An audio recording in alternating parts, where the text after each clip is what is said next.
भाजपचे नेते नितेश राणे यांनी काँग्रेसवर हल्लाबोल केलाय। काँग्रेस शासित राज्यामध्ये हिंदू धोक्यात आहे असं नितेश राणे म्हणतात।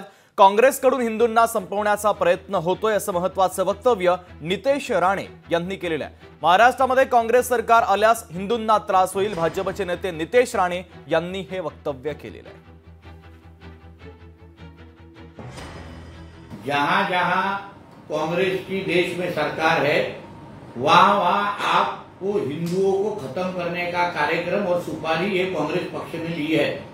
जो मुस्लिम लीग की भाषा है, जो पीएफआई की भाषा है, जो अलकायदा की भाषा है, जो पाकिस्तान की भाषा है, जो बांग्लादेश की भाषा है, वही आपको कांग्रेस पार्टी की और राहुल गांधी की भाषा आपको वैसी की वैसी मिलेगी। जो हालत बांग्लादेश में आज हिंदुओं का हो रहा है, वही हालत जहां जहां देश में कांग्रेस की सरकार है वहां वहां आपको हिंदुओं की होते हुए आपको दिखेगी।